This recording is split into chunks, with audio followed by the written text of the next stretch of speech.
Bonsoir à tous, vous êtes sur RTI 1, bienvenue dans le 20h.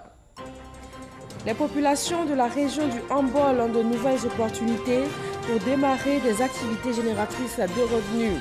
Le Premier ministre ivoirien y a procédé à la mise sous tension du village de Niéméné qui a désormais l'électricité. L'Union transfrontalière des collectivités territoriales de l'espace Sikasso Korogo Bogo-Dioulasso a tenu sa première assemblée générale dans la ville de Banfora, c'est au Burkina Faso. La révision des projets communautaires auprès des populations transfrontalières a fait l'ordre du jour.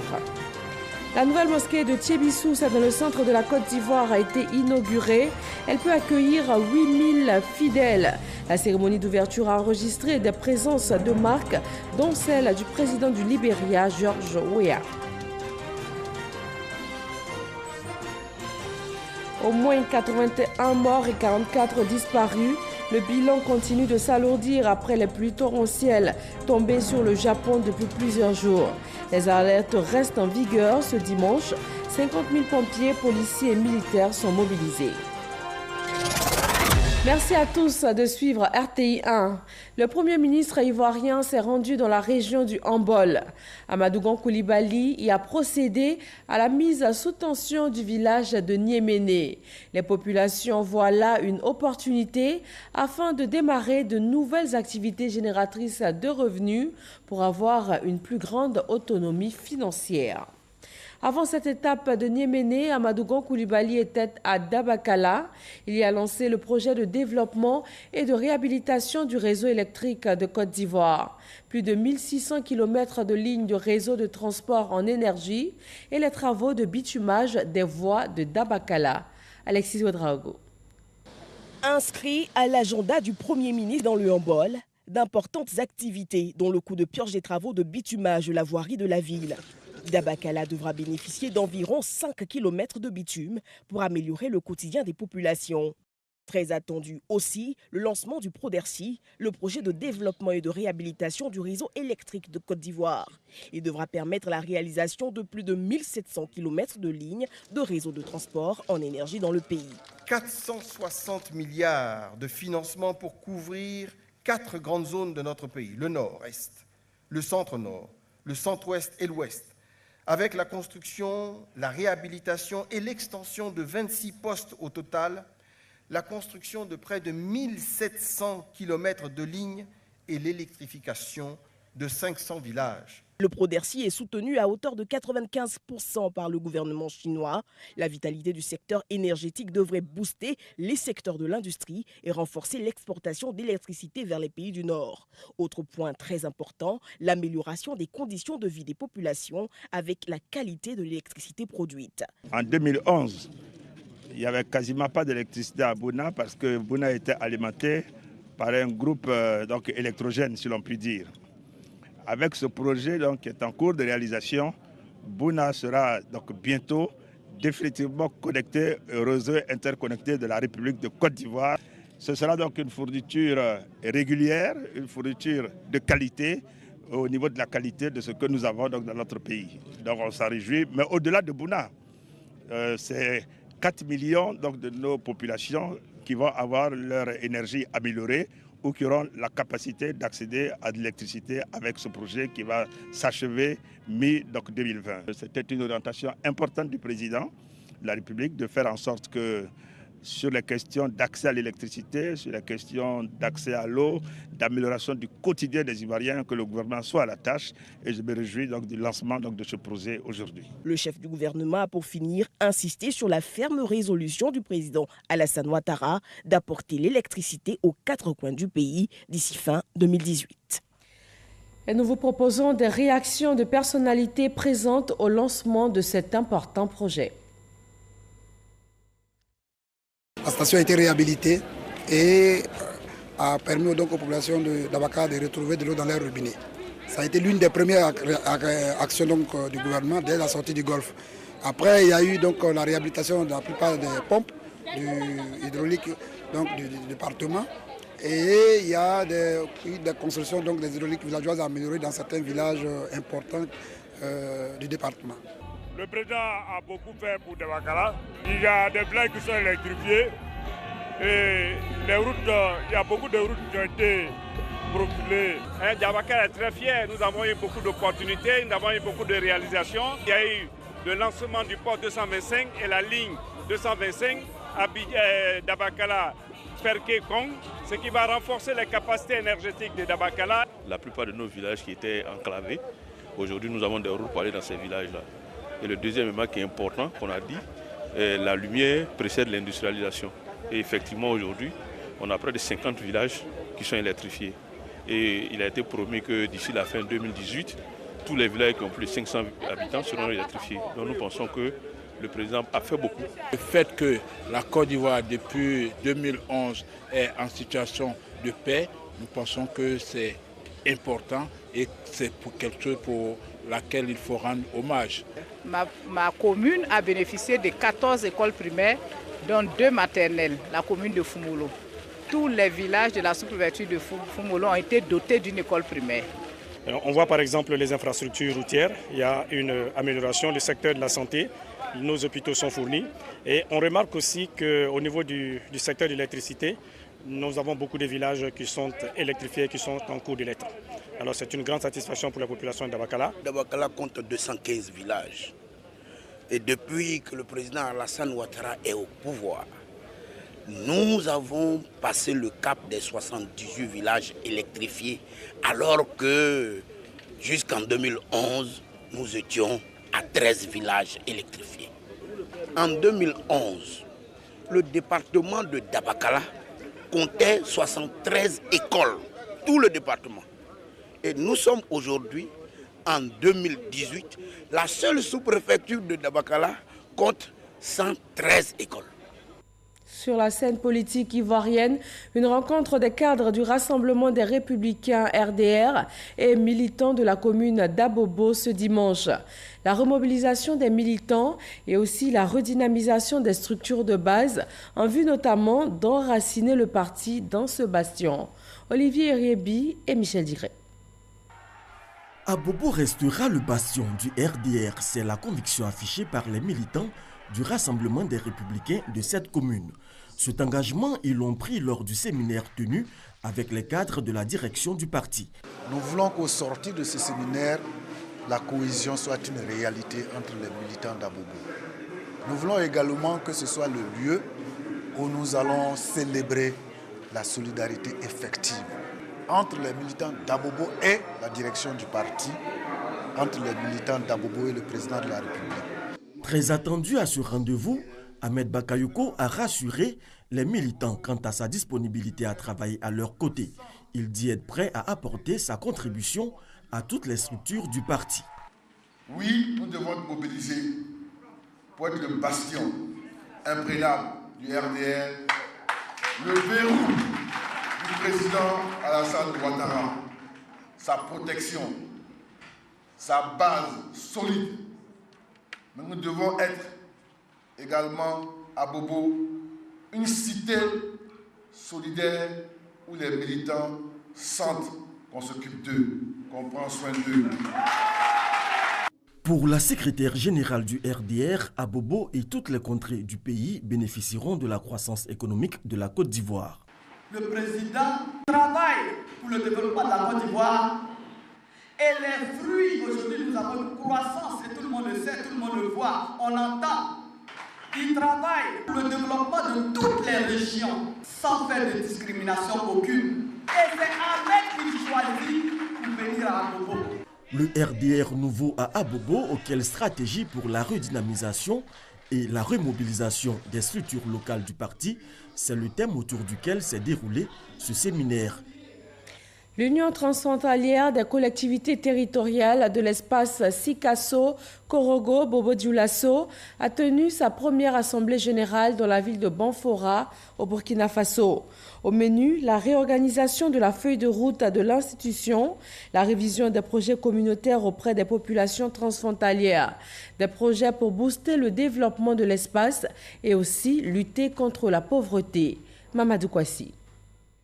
L'Union transfrontalière des collectivités territoriales de l'espace Sikasso, Korogo, Bobo-Dioulasso continue de tisser sa toile. Après l'Assemblée constitutive à Korogo, place à la première Assemblée générale ordinaire. Les maires et les présidents des régions des Cascades, du Haut-Bassin, de Sikasso, du Folon, du Kyologo et de la Bagoué sont retrouvés dans la ville de Banfora au Burkina Faso. Il s'agit pour ces élus locaux, en plus des préfets, de réfléchir ensemble sur l'amendement des statuts, le règlement intérieur et le plan d'action. Et surtout de débattre la question de l'élargissement de la fêtière aux autres communes de l'espace. Quand on prend la région de Sikasso qui est au Mali, 147 communes. Quand on prend la région des Hauts-Bassins et des Cascades au Burkina, c'est 33 communes au Haut-Bassin, 17 communes du côté des Cascades. Côté Côte d'Ivoire, vous avez 4 communes côté Folon, 7 communes Bagoué, 28 communes côté du Poro. C'est pratiquement plus de 200 collectivités. Comment gérer tout ça? Voilà un peu ce à quoi on va réfléchir. Cette rencontre va faciliter la mise en place des projets et contribuera sans nul doute à renforcer la coopération entre la Côte d'Ivoire, le Mali et le Burkina Faso dans leur quête permanente de développement des collectivités territoriales, selon l'ambassadeur de la Côte d'Ivoire au Burkina Faso.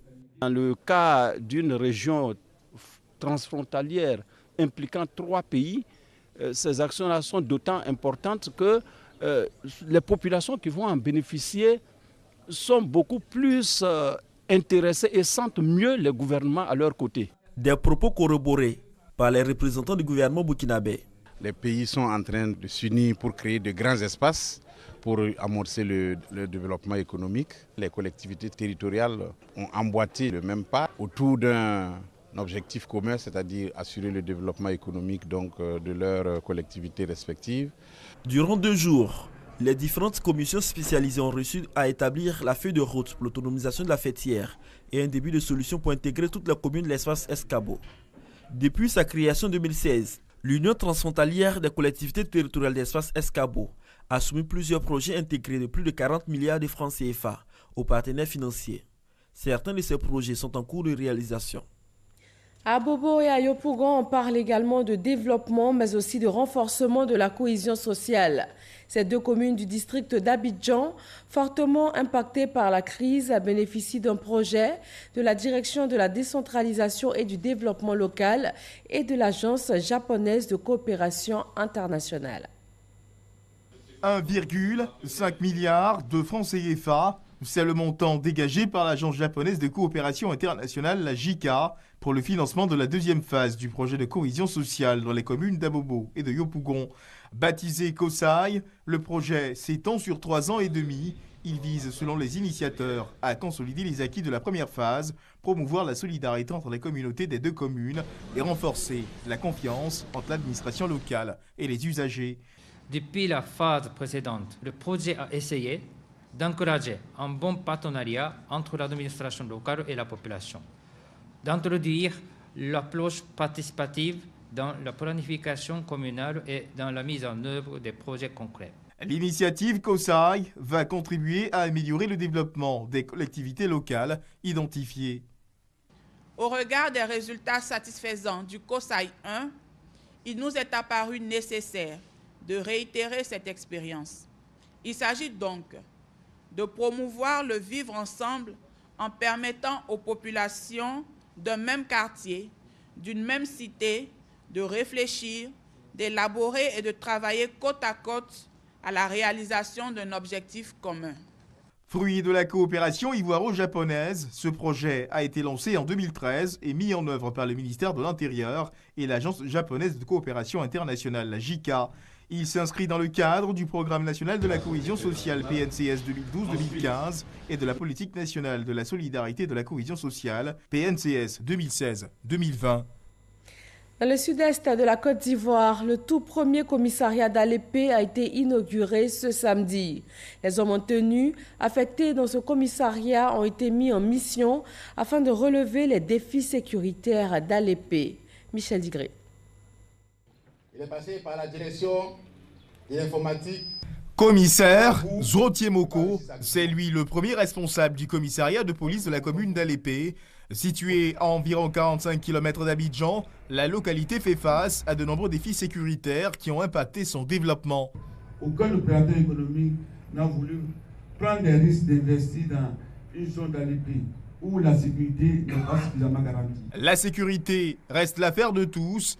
Le président du conseil régional de Lamé souhaite l'implication des populations pour juguler l'insécurité à Alépé. Au quotidien, c'est à nous de créer les conditions pour que les policiers, les commissaires qui vont exercer ici fassent leur travail dans un cadre propice. Le commissariat est doté d'un véhicule neuf. La feuille de route des agents est définie. Vous êtes au service de la population et votre objectif majeur doit être la quiétude de cette population.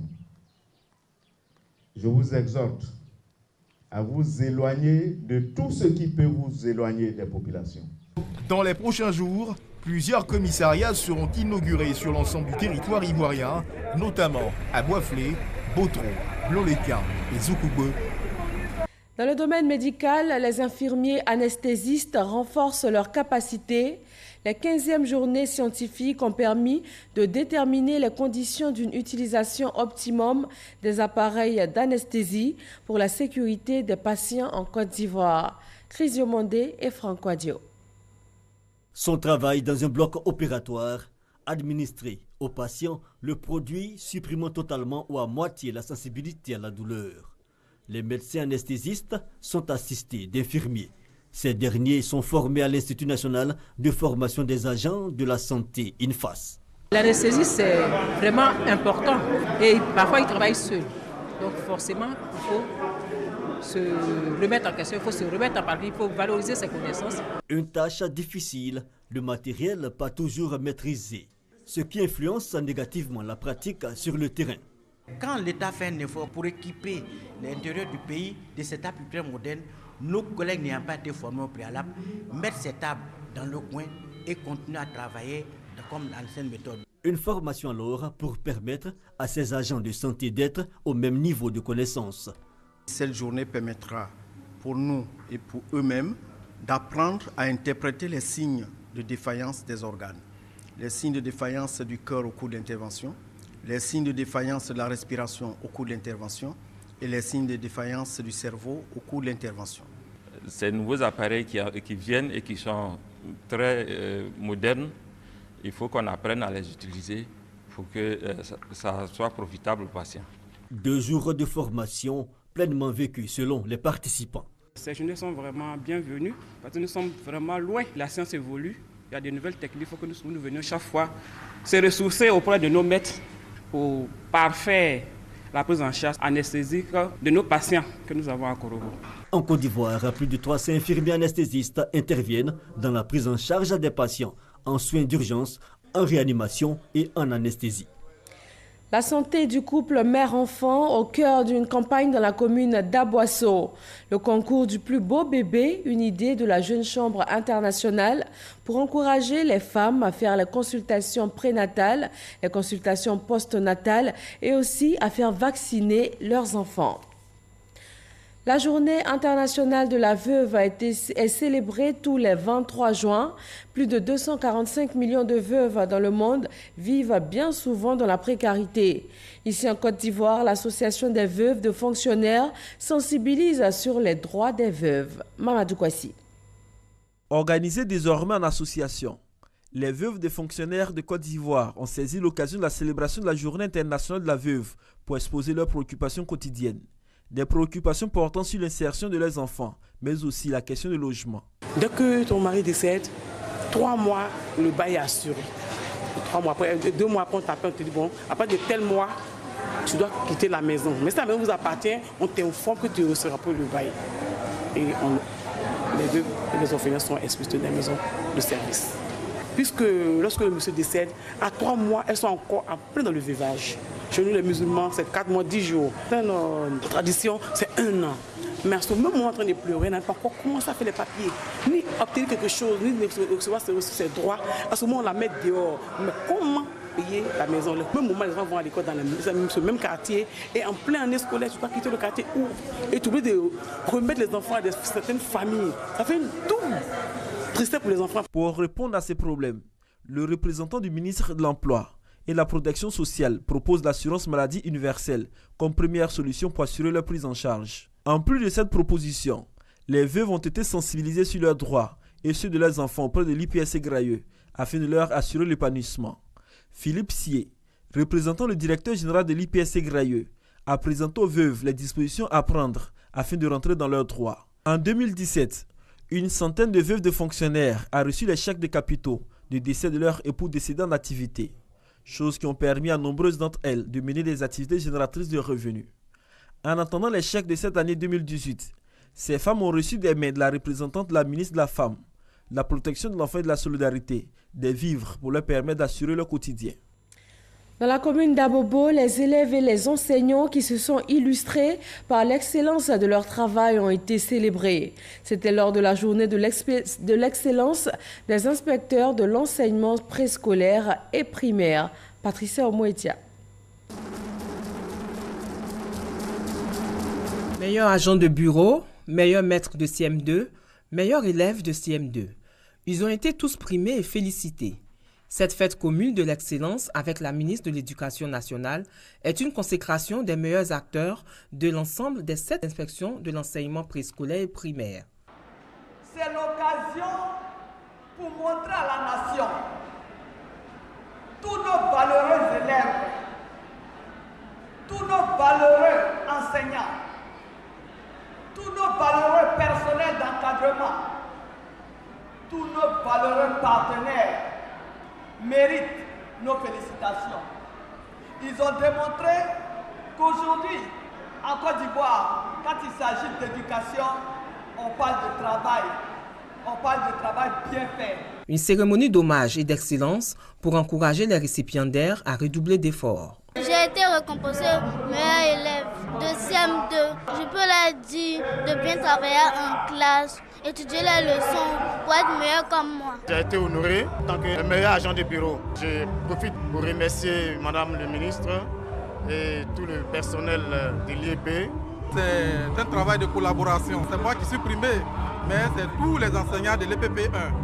C'est nous tous qui avons travaillé pour avoir un tel résultat. Plus de 70 récipiendaires des IEP sont admis à faire valoir le droit à la retraite.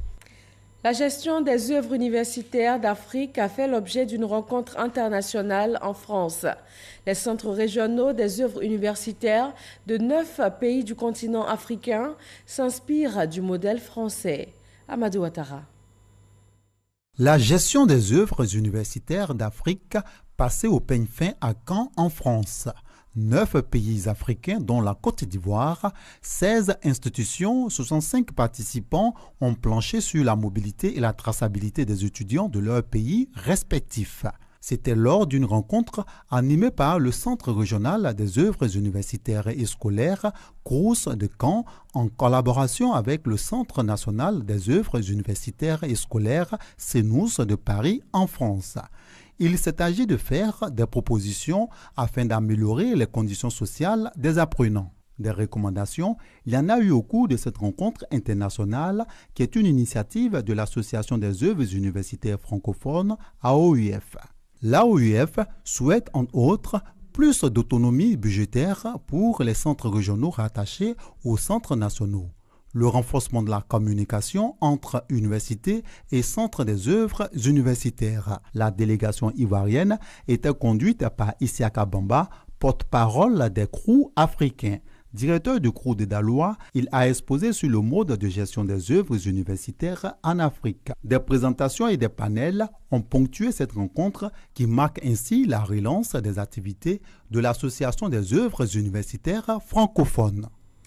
La production animale et la contribution des vétérinaires à l'autosuffisance en viande en Côte d'Ivoire. Le sujet du magazine de ce dimanche. Il y a été également question des actions menées pour lutter contre l'utilisation des médicaments vétérinaires contrefaits. Le directeur des services vétérinaires de Côte d'Ivoire a répondu aux questions de Alvarassa. Nous vous proposons un extrait de leur entretien. La production ivoirienne ne couvre pas les besoins de la Côte d'Ivoire. En viande et abats, elle couvre à peine la moitié. Mais la population ivoirienne aussi va en augmentant, mais les besoins aussi s'accroissent. Au niveau de la production laitière, par exemple, c'est vrai, nous n'avons pas une grande production. Donc la production ivoirienne couvre à peine 18% des besoins nationaux. Mais si nous prenons la viande et les abats, la production ivoirienne couvre jusqu'à 59% des besoins de la Côte d'Ivoire. Par contre, au niveau des œufs, la Côte d'Ivoire est autosuffisante en œufs de consommation depuis près d'une dizaine d'années. Aujourd'hui, le gouvernement, surtout le ministère des Ressources animales et halieutiques, a mis en place un programme, le programme stratégique de développement de l'élevage et de l'aquaculture et de la pêche en Côte d'Ivoire, qu'on appelle le PSDPA. Et ce programme qui aura pour rôle spécialement de renforcer la productivité. Il faut savoir qu'aujourd'hui, sur le territoire, il y a la vente dans certains produits qui ne sont pas recommandés. Il existe des circuits. Le circuit officiel existe, mais certains s'appuient dessus. Il existe aussi des circuits illicites qui mettent sur le marché certains produits qui sont interdits aujourd'hui, et les différentes inspections, missions menées sur le terrain ont permis de mettre la main sur ces quantités de produits. Alors on a vu que c'est vraiment tous les acteurs qui s'adonnent, et c'est ce que nous essayons d'éviter, à savoir certains producteurs même, certains éleveurs même, des vendeurs ambulants, et ça concerne tous les types de produits. La nouvelle mosquée de Thiébissou dans le centre de la Côte d'Ivoire a été inaugurée. Elle peut accueillir jusqu'à 8000 fidèles. La cérémonie d'ouverture a enregistré la présence de plusieurs invités de marque, dont le président du Libéria, Georges Weah, le président du Sénat ivoirien, Jeannot Ahoussou Kouadio. À présent, une information de la météo sur la météorologie ivoirienne. C'est une alerte. Une cellule orageuse accompagnée de pluies modérées ou fortes pouvant occasionner des inondations est imminente sur le district d'Abidjan. Une autre cellule orageuse mobile va intéresser tout le nord du pays avec de fortes rafales de vent et de fortes pluies. Au Japon, au moins 81 personnes ont trouvé la mort et 44 disparus. Le bilan continue de s'alourdir après les pluies torrentielles tombées sur le Japon depuis plusieurs jours. Les alertes restent en vigueur ce dimanche. 50 000 pompiers, policiers et militaires sont mobilisés. Le gouvernement a ordonné l'évacuation de près de 2 millions de personnes. Dans l'actualité internationale, le 7/7 ce dimanche, au Cameroun, les élections législatives d'octobre ont été reportées à l'année prochaine. Quant au Mali, la campagne pour les élections présidentielles du 29 juillet a démarré hier.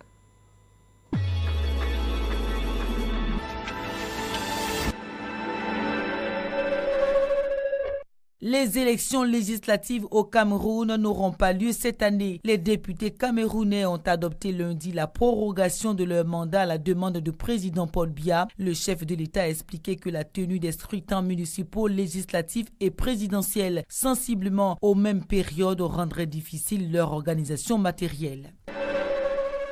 L'ONU a dénoncé mardi l'impact dévastateur de 3 ans de conflit au Yémen. Plus de 2200 enfants ont été tués et beaucoup d'entre eux souffrent de la famine, selon Henrietta Ford, directrice exécutive du Fonds des Nations Unies pour l'enfance. Près de 10 000 personnes ont péri depuis le déclenchement du conflit en 2015 entre une coalition militaire et des rebelles houthis.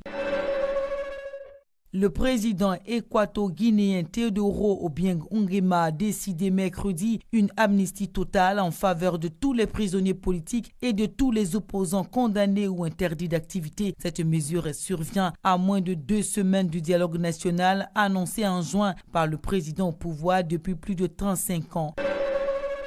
Le régime syrien a frappé ce jeudi avant l'aube les derniers bastions rebelles sur son territoire. Des centaines de missiles et de barils d'explosifs ont été lancés par l'armée de Bachar al-Assad en direction de Deraa, chef-lieu de la province. Ce bombardement intervient après l'échec des négociations avec les insurgés. Ils pourront se remettre de leur traumatisme si l'opération de sauvetage se termine bien pour eux. Les 12 enfants et leur entraîneur coincés dans la grotte de Tham Luang en Thaïlande depuis plusieurs jours sont invités par le président de la Fédération internationale de football association à prendre part à la finale du mondial le 15 juillet en Russie. La campagne pour l'élection présidentielle du 29 juillet prochain au Mali a officiellement débuté ce samedi. 24 candidats sont en liste. Les débuts de cette campagne s'annoncent timides avec quelques affiches à différents endroits de Bamako, la capitale malienne. Les meetings de lancement de campagne des deux principaux candidats, le président sortant Ibrahim Boubacar Keïta et le principal opposant Soumaïla Cissé, sont prévus ce dimanche. Le Premier ministre éthiopien Abiy Ahmed s'est rendu ce dimanche à Asmara pour une rencontre historique avec le président érythréen Issaïas Afwerki. Les plus hauts dirigeants des deux pays ne s'étaient pas retrouvés depuis près de 20 ans. La décision de tourner la page du conflit en respectant l'accord de paix d'Alger a été saluée par la communauté internationale. Et ce dimanche, 4 des 12 enfants pris au piège dans une grotte en Thaïlande ont été secourus. L'opération de sauvetage se poursuit sur place. Et voilà des images de l'actualité dans le monde qui marquent la fin de ce 20h. Merci à tous de nous avoir suivis. Excellente fin de soirée.